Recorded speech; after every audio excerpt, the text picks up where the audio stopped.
Roll sound. Sound production, take one. I ain't got the director chairs out. So, as I like to call this is the director's couch. This is the director's couch. Of course, I'm your host GVO. To the right of me, we got. Oh, that's me. Yeah. Sorry.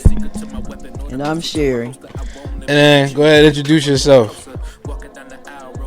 I'm gonna say. Listen. Okay, don't try to be all cutesy and demure and all that stuff or whatever. This is my show. Okay, This is improv, huh? Yeah, don't try Let's to go. don't try to come over and take. No, I'm just playing. I'm just kidding. All right, well, I'm gonna go ahead and introduce everybody for the most part. So this is gonna be the episode of me and my family, But on this episode, more so, before I even jumped into like working with like anybody else, I want to do the women's segment in a different light. So I like to call this episode Generation to Generation. Okay. Generation to Generation. But for the simple fact I wanted to invite all of y'all is because y'all probably about the realest ones I know. As far as the women go or whatever. There's a lot of others too. But ideally, to kick it off, I figured y'all would be the great idea to start off with, in a sense, or whatever. So just to blast it off, how would you describe the black family dynamic essentially? Why you pointing out to her for? What you getting nervous for? Well, anybody can start it off, but in a sense, like coming from you, great women, the great things you've not only seen and experienced, like with our family, but just within this lifetime too as well, because life is a lot different, like in society today than what you've seen. So, in your sense, how would you describe the black family dynamic from what you've seen in the past to what it is now? Whoever want to go first. Okay. So I would say in the past there was a lot more unity in family. I think family gatherings were very, very, that's something that would happen a lot. I remember, Sunday dinners and everybody getting together. That's just what I remember growing up. Now, I just think, I don't know what happened, but I just think that it's broken. Everybody's everywhere, and there's really, I can say that there's unity, but everybody kind of doing their own thing. It's not like, it's a family, but it's not like a big united family like it used to be. Mm-hmm. Well, I can kind of piggyback on that and say that growing up, what family, and growing up, how now people have friends on the outside. My friends was my family. My cousins were outside best friends. Those were the people that I discussed with, university down. People take one of the outside people they call them as family, when they're actually family. And we spent time like we did over the weekends with the family. We do the weekend that somebody else's house was cooking, we played cars, they had drinks, we danced, but we was eating. And I also can say that the matriarch, they left, or passed away. It really just divides on our side of the family because they kept it together. I agree. It seems to me that once Big Mama and Big Daddy passed away, it's like everybody became divided, because I remember we used to all, like, on the weekends, especially like us young folks, when we wanted to go out and stuff, we could go call Big Mama and say, hey, we're going to go out. Her dynamic for us was, you better be in church, even if it ain't but the last 15, 20, 30 minutes, you better be there. You can be drunk, you can be whatever, hungover, but you better come. And she might would sometime have 20, 30 kids there. And Big Mama, she knew, like, what kind of cookies each one of the kids like, or what kind of potato chips they ate. And she would keep the kids. But it just seemed like to me, once they passed away, it's like the dynamic just kind of went out the window. Everybody start doing their own thing, and stuff. We weren't as close as we used to be, but I guess that's just the way life is. But I would like to see the dynamic back to where it used to be, because like you say, it was fun. We would be at each other's house, playing cards, playing the music, barbecuing, dancing, cussing each other out, but still having a good time. And now the only time you really see one another is like if somebody invites you to their house to dinner, and then sometimes people invite you, and because we so far apart, you be like, well, I don't really want to go because I don't mess with them, they don't mess with me. And for me, I like to make that phone call. I might don't see you in months at a time, but I'll call and say, hey, how you doing? I was thinking about you, or whatever. But then you get to that point where you do that so much till you never get a response back, and then you just kind of back up.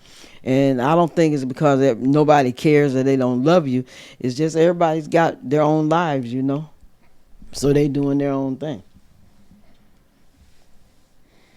How would you describe Big Mama? Because like a lot of us, I can describe her for you. Yes, I'll say this: the dynamic when I first met her wasn't great, cause she was funny to me. It's like where I'm sitting and where you're sitting, she felt that me and my husband, even though because we was girlfriend boyfriend then, we was too close. She's like, honey, we don't do that kind of stuff in here. And Big Daddy was like, Sister Brooks, they not really that close. And what they gonna do? Because we right here looking at them. And then Aunt Lil, love her to death, she was like, Ma, they ain't even that close. She's like, and if he comes to her mother's house, she don't tell them they can't sit close. It's not like they finna go to bed or nothing like that. But that was the way, Big Mama was. And her first greeting, I'll never forget, when I came in the house, she said, she looked at me, she said, you a little, ain't you, sweetie pie? I was like, I weigh about 110 pounds soaking wet. She said, because that boy hurt you. I was like, okay. She said, but I want to know, what church you go to?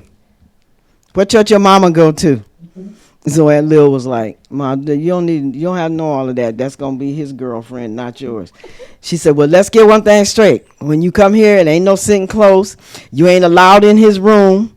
Just far as you go right here to the bathroom. I was like, yes, ma'am. I was like, okay. But she didn't intimidate me because very few people can intimidate me. And in the end, once we got to know each other, we had our ups and downs and stuff. But I'm going to be honest, Big Mama was a great woman as far as I'm concerned. She couldn't read, but she knew about that money. She knew how to pay those bills. And if you needed something, I don't care what nobody say about it, she'll be there for you.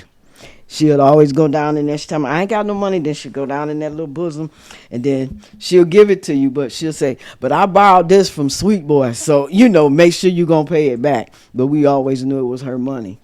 But for me, she was a great woman. What about y'all? Like, how would y'all describe her?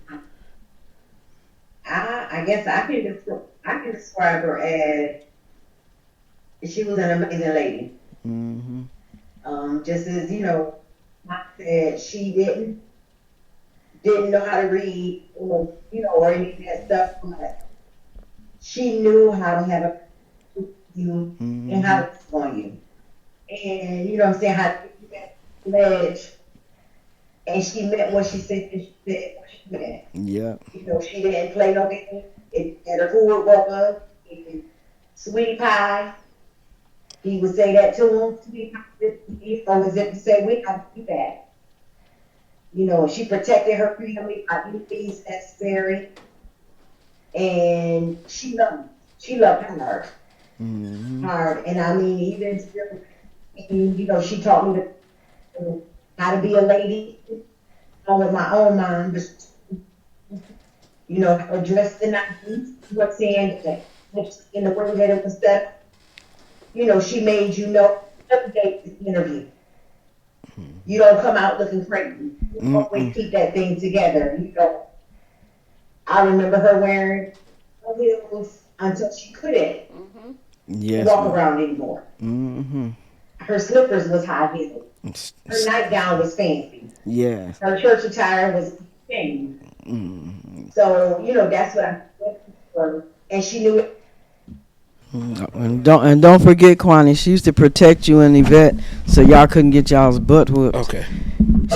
She was like, oh no, because if they do something, we like, they gonna get their butt whooped when they go home. She said, oh no, they gonna spend the night over here, because you can't be whooping girls because they have lady things that happens to them. Old lady thing. Nah. Why are you whispering? Oh, okay, periods, okay. Yeah. So she's like, nope, they gonna. We gonna keep it real, all right. Yeah. So she wouldn't let them come home. She's like, oh, they gonna stay the night over here, and then when they do come home, and she would tell you, and you better not whoop them when they get home either, because if you do, I'll be over there. It's like, okay, Big Mama, okay. But yeah, she was. But she just like, I don't know, everything about her was everything. Yeah. I remember going on a trip as an adult. Oh yeah. Oh. And we went to Florida to my boyfriend at the time. Homestead. And we hit a hotel because some pictures with this off the. And she said, "What did you got? You doing with that Langerie. I said, well, I have a boyfriend. It's about to go down. She said, what y'all gonna do? Said, oh. Okay, she said, look at me and look at. She couldn't believe it. I said, yeah. Mm-hmm. So, but everything. Yeah. Let's backtrack real quick. See, I didn't want to take it there. Why are you telling me stories about you in lingerie? What's up? What's up, Well, man? I'm saying See. No, see, I told you already. This is my show. I didn't tell you to come over here and take it over the show now. They want to hear the interesting stuff. Yeah. Okay. All right. Fine. We want to keep it real with GVO. All right. That's fair. That's fine, man. I guess you can tell your lingerie story. Now, all right. Let me ask y'all this. More for y'all two. What was life like growing up in like the 90s? Man, that was the best time of my life. In the 90s. The best time of my life. What was it like? Because for me, I was early 90s. I'm telling my age. I graduated 93. So, I was 17. I was just becoming a young adult, trying to, find myself. But I can't even describe it. Like, those were, I think, the best years of my life. Mm-hmm. Where I was growing into womanhood, growing into being independent, trying to figure life out. Okay. You did a good job. Thank you. What about you? You was what you was doing in the 90s? Lingerie or? I was living my best life. Mm-hmm. That's Pimpin' Sam now. I had extra things that leave that to the side. But I enjoyed myself. At that time, I didn't have any children. Mm-hmm. So I was able to, move about our work. Like, work, party, get out at the party, and come up to change clothes, and I'm there. That's it. So I had a good time. I enjoyed it. I did too. Mm-hmm. Now, for y'all, because I feel like the time period now is so different in the sense of like, when it comes to like the idea of, I guess, being a woman, I'm gonna say in a sense, was very, because of what you grew up in, what you seen as far as like with the family in regards to the ladies that was before you too. What did being a woman meant to you like during that time period?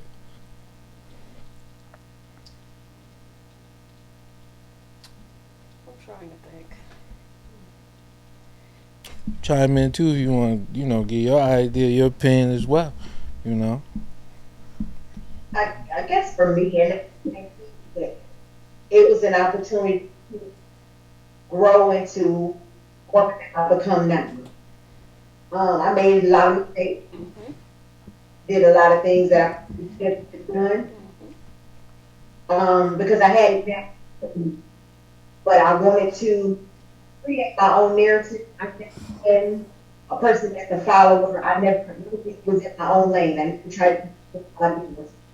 So I was always, and I felt like I had to get it the way that I knew, be able to be the person that to be. I had a great example. The lady that you see sitting out, she's been amazing for her partner. She gave me the tools that were necessary in order to be a lady, to be a woman, to be a wife. You know what I'm saying? So I went with them. And did mess up, absolutely. But I feel like now that doing the things that I need with my family and my own children and the things that I've done to push them along to be who they need to be. Now I'm just sitting back reading my labor. So it being a woman is an amazing thing because you have to, first of all, the biggest thing is getting to know who you are before you can spread anything upon the people. You gotta love self first. And until you love self, it's gonna be a struggle for you all day. So I had to learn it. I went through it. I had self-esteem issues. I had, sometimes I was pretty, but I had to take time for who I was. And I learned that to perform, I was issues. And I made it do what it did. I would have to agree as well. I think for me, I had a lot of strong women around me that I saw what a real woman was. And, if I might have did something, they'll pull my coattail like, no, baby, that's not what you're supposed to be doing. And I appreciate that. I think that's a big difference between nowadays and back then. The young ladies growing up today, they don't have nobody to look up to. They don't have somebody pulling a coattail. They don't have, just somebody that, showing them love and how to be a woman. I think that's a lot of what's missing. Somewhere in there that chain got broken. You got the grandmothers raising the great grandkids. It's just, people, they having kids and just dropping them off, and they still want to go live their life. They're not being forced to grow up and, my mom told me, I was 32 when I had my son. My mom told me I didn't enjoy making them and I'm not going to raise them. Yeah. That's your job. And I think a lot of people need to do that and say that. I didn't enjoy making this baby. You got to take care of this kid, not me. Yeah. And that's true because even like Kwani said, when she had Shaquan, I told her, I said, are you sure this is what you want to do? Because, having you a son, you like to buy clothes, you like to do this, you like to do that. And she's like, and I'm stingy. You're not going to be able to be stingy. Right. Because now you have a child. You want to go out and party and do different things. I have no problem babysitting sometimes, but you need to ask me what I'm doing. You live in my house, but you're not going to just drop him off and you're going to leave. Because she had a friend that mom lived here on one side, they lived on the other. And her mother would be calling me and said, well, have you seen her? I said, well, her and Kwani out. Well, the kids are here. Okay, well, then you better set some boundaries. I set them from the gate before you ever came into the world. And she respected that. Whenever she wanted to do something and it was going to involve us babysitting, she asked. And I tell people all the time, because they was like, well, Did she just drop her kids off? No, nobody just dropped their kids off to me. They always asked me. I said, and when I babysat, I'd have to give them credit. They always offered me something, because like I tell them, these your kids, they ain't mine. I got babysit for free. But if I choose to, I will. But my kids, they always, when it came to their children, I have to say, they followed the rules. I only had one that didn't always follow the rules, and y'all know who that is. But I set the boundaries with him, and when I say I ain't doing something, I ain't doing it. But like you said, for me, as an OG, I have to say the women. I'm an OG baby. I'm an old gangster. Okay. Take your thing. From Chicago. Well, let me ask you this, OG. Since my mom, you said, didn't drop me off at any given time. How come I always woke up at your house then? Because that's where you wanted to be, and Yeah. you lived there. That's why you woke up at our house. You lived with us. But then once she moved into her own place, you always still wanted to live with us. Yeah. You always, it's something about the grandkids with my grandbabies. They always wanted to be at my house. I had nieces and nephews that always wanted to be at my house because I was the cool grandma. Okay? All right. Because if you did something, I didn't need to report to your mom and dad. I handled the situation myself. Okay? Because at the end of the day, I didn't have to tell them, well, Shaquan or this one did this or that. I checked you on my own, and whatever you did with them, that was on you. Although I know, you got a couple whoopings from your granddad because your mama told on you. Yeah, man. You know what? But see, I wouldn't do that. I checked. There's no other way to say it or whatever, but excuse my language, but I got set up for a couple ass whoopings. I just never understand. I could never understand why. Like, what did I do to you for you to? No, I want No, I want to. But it was you. At the end of the day, I don't care what nobody's saying. They can, get it. As a woman, a child, you want to have a male figure there to be able to assist you. We can tell you all day what a woman likes, what a woman needs. Got a clean house, we can show you how to do it. But we can never ever show you how to be a man. That part. That's the truth. That's the truth. There. Okay, yeah. So why you why you had to have that man show me an ass whooping? Why? Because at that time, before your dad was in the picture, that was your male figure. So I wanted you to make sure that you had somebody that was, you never seen me about chicks, men was in and out, people, or any like that. When you see me, it's with your dad, that was going to be a serious thing. And I knew it was permanent. I never was the lady, men living in a house with their daughters and all that. Happened for me. That could never happen for me. Because you don't know where people come from, and then that's when you think into your home. You don't think about why you give me your children. So I made sure that you had that first male figure until I was able to get that male figure in the home. Permanent, and they was going to get to assist and what your granddad already did. I ain't gonna hold you. I appreciate him though. I say that at least. I say he love his granddaddy. Yeah, I say I appreciate that. I appreciate that at least. This is how I know. Like I'm not gonna hold you. This is how I know. Like y'all a great group of women, and I'm gonna tell this story too or whatever, because I'm gonna see if Tori remember this one particular. She probably remember it too. This one particular situation. Granted, she didn't say nothing to me, but this is why I say like in regards to like society now with the ladies used to handle, or whoever it was used to handle whatever you did right then and there, and whether they told your mom you got another whooping, then right. That was that or whatever. So I remember one time it was Shani was getting married, and we was at the church. We was at the church, and I think it was Terrence's son. Terrence's son kept bothering me, kept messing with me or something, and I must have started cussing Terrence's son out or whatever. And I swear to you, little and behold, I turn around, Tori is right behind me, grilling me. Do you remember that? I don't. Oh man, yeah, I remember Tori was sitting there grilling me hard. Like, I know I ain't just hear you like talking crazy like that or whatever. And I looked at Tori, I was like, Tori's like, you know what? You stop talking like that. I was like, all right.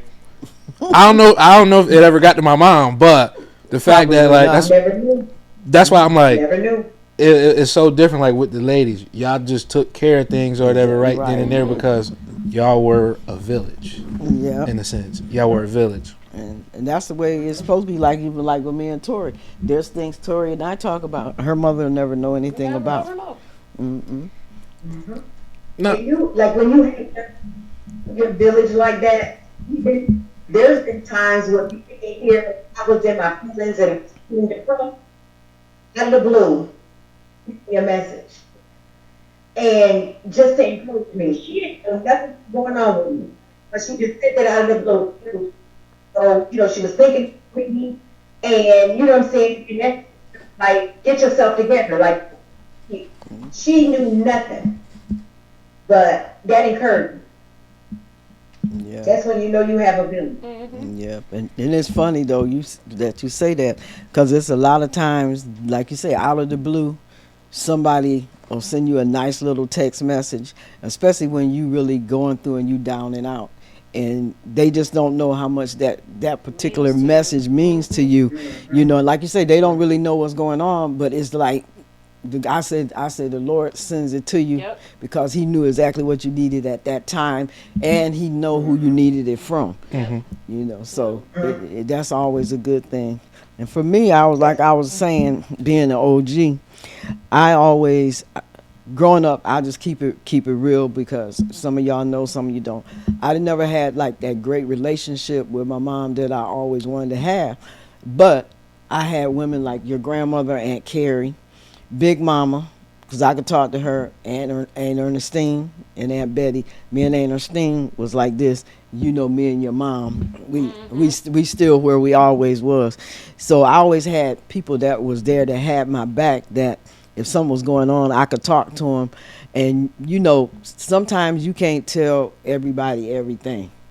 But I had a group of women that I could be honest and be real transparent and say, hey, this what's going on, this what I'm going through, this what I've been through, and I can say never ever did anything ever come back to bite me in my butt, or make me feel a certain kind of way, because those were real women. They knew how to keep their mouth closed.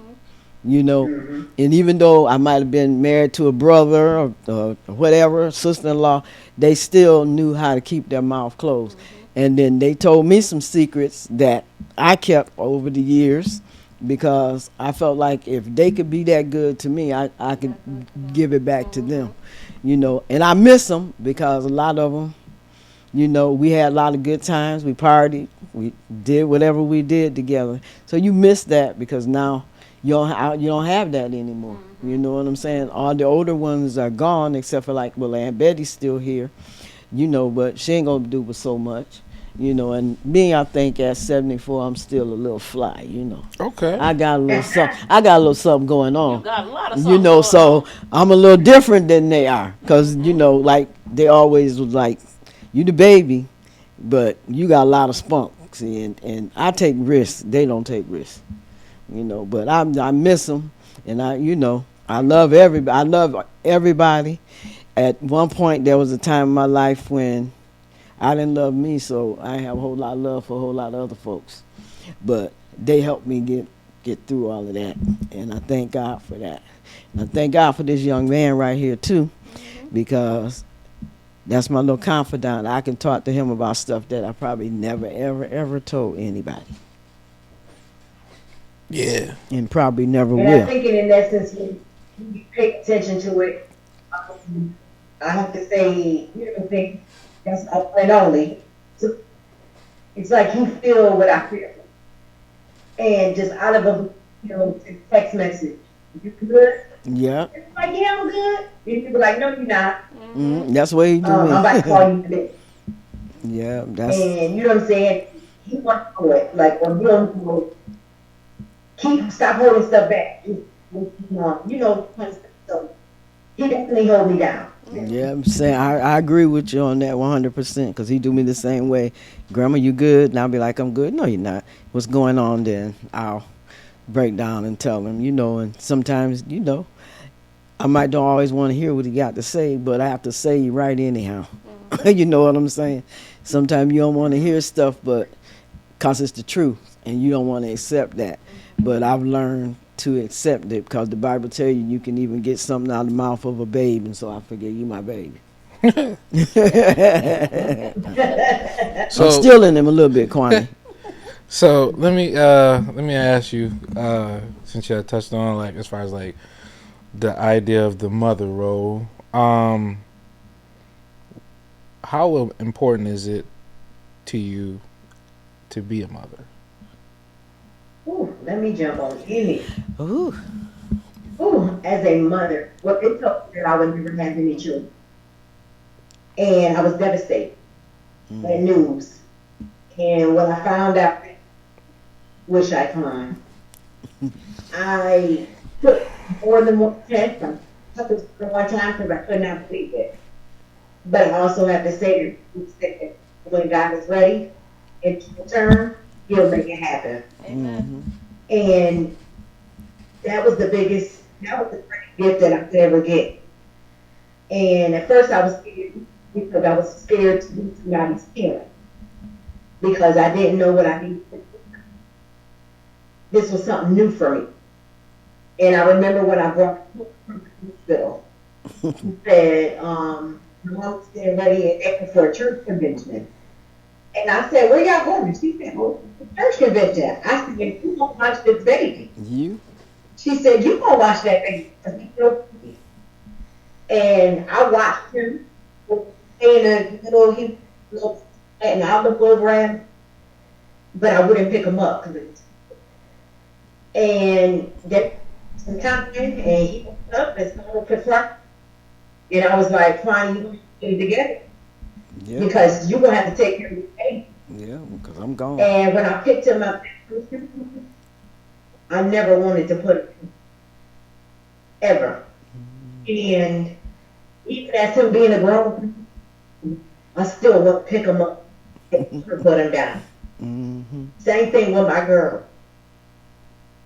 And motherhood is an amazing thing. I don't know about anybody else that, some people think because the children turn 18, that oh. I'm never letting my children go. Because I'll be 55 years old and my mother never let me go. I know that I have to back up, but I'm still going to be. I ask questions. Did you do this? Did you, did you pay your mortgage? I realize I'm a man, right? But that's a mother. Care. We concerned. We want to know. What you need. Did you this? Did you that? But to me, I don't care about nothing that I've done, no accolades, no nothing. When they get ready to put her and they stand up with me and talk as a woman, I want my children to be able to say, she gave everything she had to make sure that we was, because I promise you, if me, my laptop to any one of my children, I'll take that. I'll take that. I'll give it to you. Because I'm going to give them everything that I have. When I leave this earth and they cash in on it, I took care of them in life, I'm absolutely going to take care of them.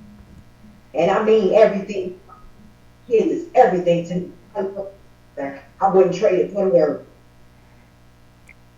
Well, let me get my 10,000 right now so we can go ahead.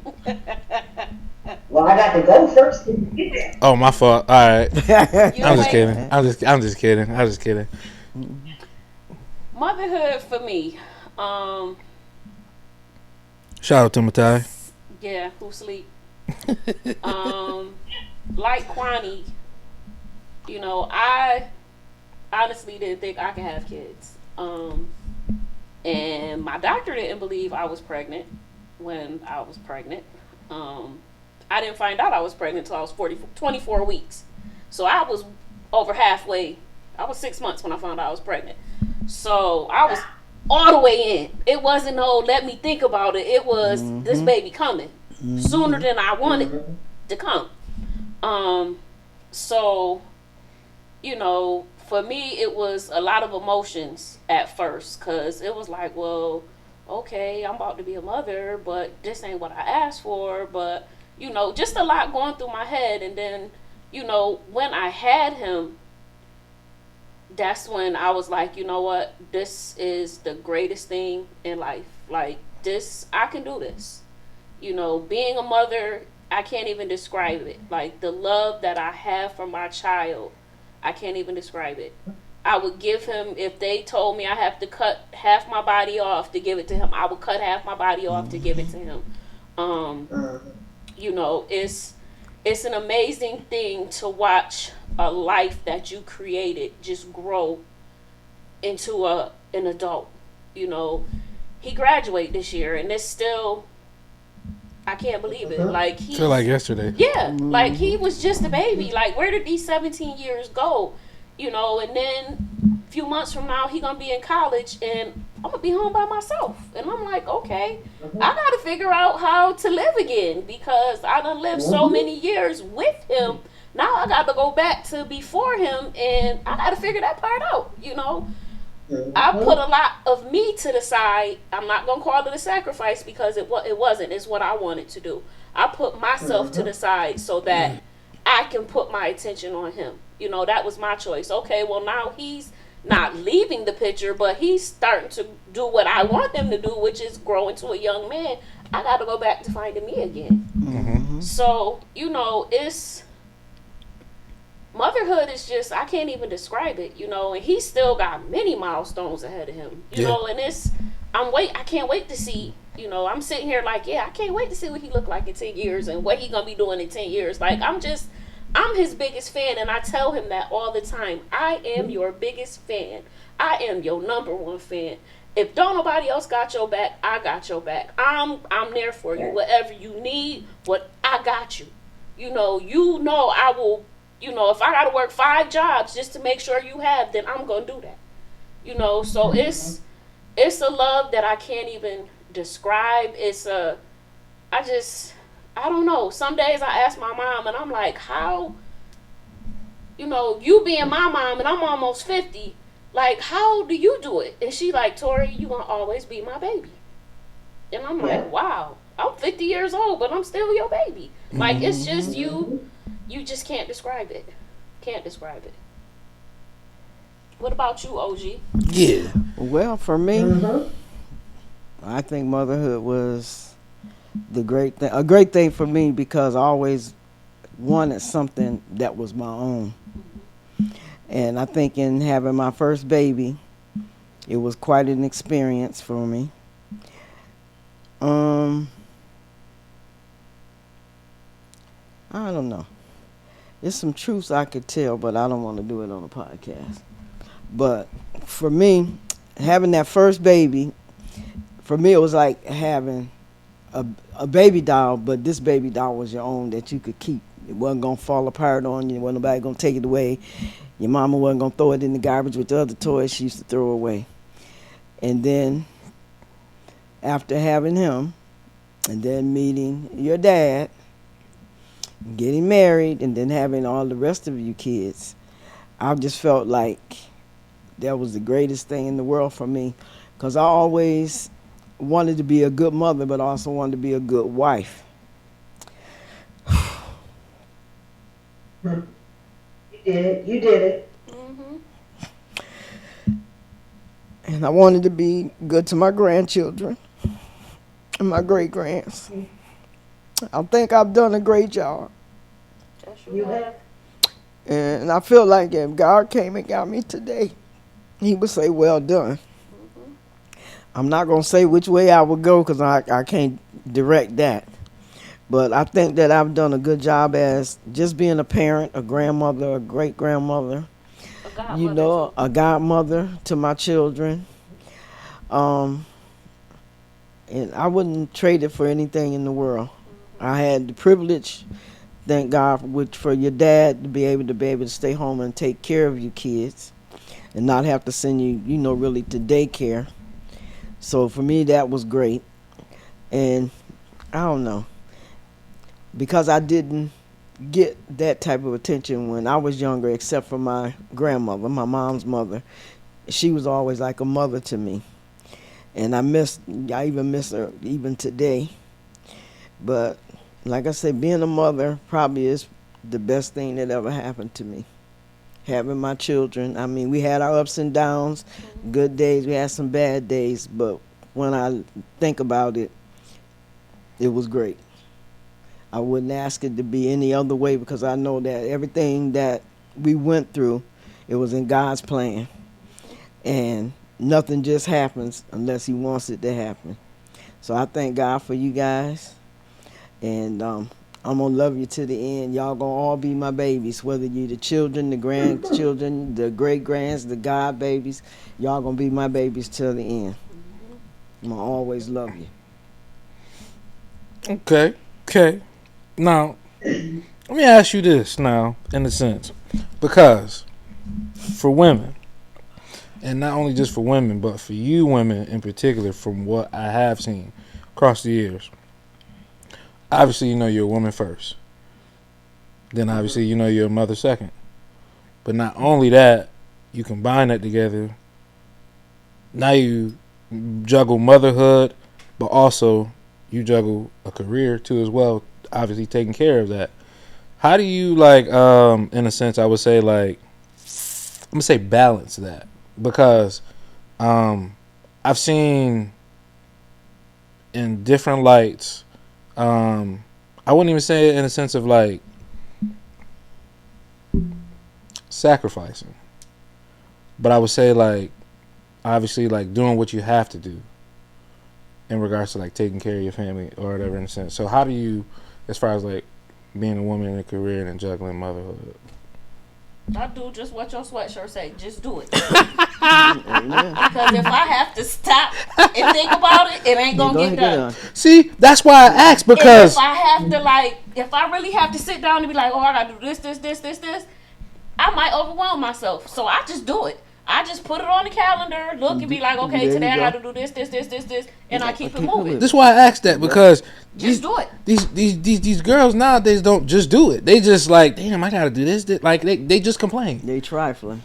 You can complain, but it ain't gonna make a difference whether you complain or not. You still gonna have to do it. Yeah, because it ain't gonna get done. Just do it. If you don't work, you don't eat, and at the end of the day, your kids is your kids. Okay. Just because you feel like you don't. So I'm just like Jordan. You just do it. Just keep going, and then, and as a mother, I can truly say that when we go there, we deserve every bit of it we did, because we're moving from people to get up in the morning and then people to leave at night. And I know that when we get ready to get up in the morning time, they be like, the devil be saying, "Get up again." Yeah. Now lay me down. Yeah. But we ain't. We built like that. Yeah. That's what you do. You do what you have to do. You do what you need to do. Show what's good. Yeah. If you're true mother, Yeah. you gonna sacrifice. It don't make a difference. And I feel the nothing I did or put to the side, I did because I wanted to. That's I wanted to make sure that if nothing else that I leave here and leave this earth, that my kids can be productive citizens. You will never be able to say, I will tell you, you wasn't available for due. You can't do that. Because I never, and my mom always used to say to me, never is nothing you don't want them to become. Yep. So I never showed them nothing. They never sleep in the house with me. They never see me drink. They never see me smoke. They never see me out doing that. It was never none of that. I didn't want to do it. I think about my business. I ain't gonna say I'll never. I tried, but I tried in it. But when I dust myself off and figure out how to make ends meet and make this happen, make sure they had for that. They get credit they didn't ever have. Yeah, you it's like autopilot. You just get up and go. Yeah. You know, you can't Exactly. you can't think about it. You just do it. Yeah. What's the hardest part about being a woman? Being a woman. I agree. Just But- being I a think woman. the hardest part for me being a woman is everybody depends on you, and they see you because you walk strong. But who comes and rescues you from weak? That's the hardest part about being a woman. Yeah. I would definitely agree. About you? Hardest part about being a woman? Just being yourself. It's really hard being a woman, but I agree with Tori. Like she said, I have that calendar and I put those dates down. This got to be done. That's got to be done, and you just go ahead and do it. And sometimes you might feel like, you know what, especially if you got some money involved in it, you'll be like, can I just kind of put this off a little bit? But then you realize if you put it off, you're just making things complicated for yourself. So I'm like you. I just go ahead and do what I got to do, and life goes on. It's some Yeah, you just do it. Even if you, because people be like, I'm broke. I'm never broke. I'm just never nothing. That's a good way to think. You Yeah. know what I'm saying? It is a good broke. And to me, if all is paid, that's a good broke. Yeah, Yeah. yes, it is. That's right. Yep. If you've done what you need to do, Yep. that definitely is a good broke. All right, let me ask you this then. If there's anything in the woman handbook, if there was a woman handbook, what's something that you would change, or something that if you can go back in the past and change, what would it be? Don't forget to take care of yourself. I like that. To thine own self be true. Hmm. Yeah, I gotta agree. And don't forget, you matter. Yep. And your words mean Hmm. don't always put yourself down or not what you in order to appease them. Hmm. Right. Just be yourself. Be yourself. Hmm. You know. Okay. Now, I'm going to ask you this. This is going to be a fun one, because then you all have to tell a story, I guess, in a sense. So, if you can pick a time period in your life, if you could write a letter to yourself at a certain age, you will go back and do whatever, X, Y, and Z, something different, or something you wish you would have done. What age would you pick, and what would it be exactly? Like, for example, for me, if I had to choose a time period that I would go back and do something different, I would go back at 13 and I would stay in the gym. Stay in the gym. I would stay in the gym because of what I know now, in the sense of what I've seen and experienced. Excuse me. So, whoever would like to go first? I would go back to 17 Okay. and go away to college Why? to experience being away, to experience. Let me take that back. No, yes, to experience being away, but to also get my college degree. Mhm. That's what I would do.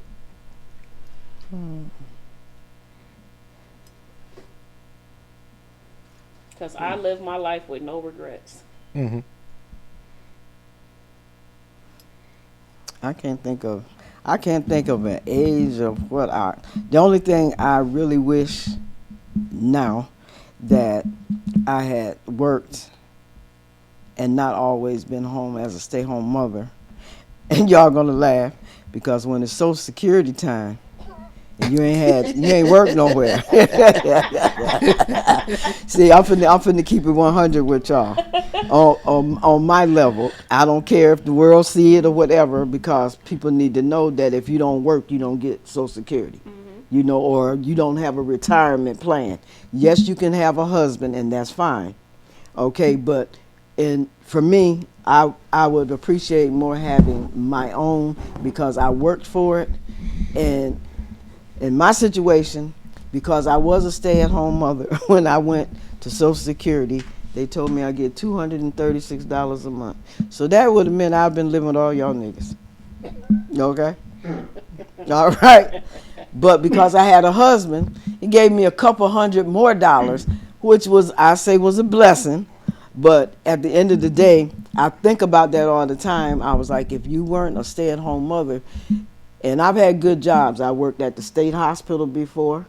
You know, I worked downtown, but that right there, that's what gave me them little $236 working downtown. But I would always felt like if I just was working, I would be more of a helpmate to my husband. But I have to give him his props. He took care of his family. We ain't never been outdoors. We ain't never had our lights off. We always had something to eat. We always had a telephone. My kids always had clothes because we could go shopping every weekend. And he always took them on very nice trips and everything. But it's still, I just still wish that was something that I always wished that I had worked, you know what I'm saying? But other than that, I guess I'm okay. What about you? What you got? I'm gonna have to go in the neighborhood of probably that 17, 18. I wish I would have went. I would have went. I did go away to school, but I didn't stay. And I wish I would have stayed.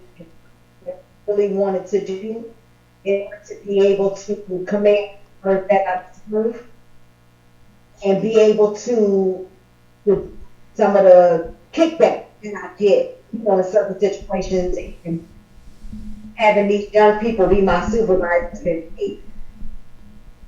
So I really wish that I had went finished it for my, you know, got my full degree, not go back and go when you were grown up. And now, you know what I'm saying, you don't kind. But, you know what I'm saying, I wouldn't change. I just wish I had done that so that I could get better opportunities than some of the things that I had. I like it. I like it. I like it. You know, I noticed between all y'all,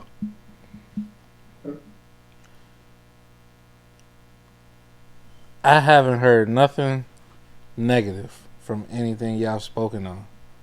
If this is like a younger crowd, I'd have heard quick from you asked a younger girl certain things or certain questions that I asked y'all. I'd have been getting a runaround. I'd have been getting a runaround about asking questions about yourself, because most of them know stuff about themselves or whatever. But y'all, that's why I said y'all live in a different generation, and I'm like really glad and happy that I grew up around women like y'all. That way I know as a man that I seen what a good woman is, what a good woman is like, and I appreciate what a good woman and what a good mother is like. So I can't say nothing else but just thank you to y'all. We appreciate you. I appreciate y'all. Thank you. Yes, Honestly. Thank you. Live, quiet on the set. Sound production, take one.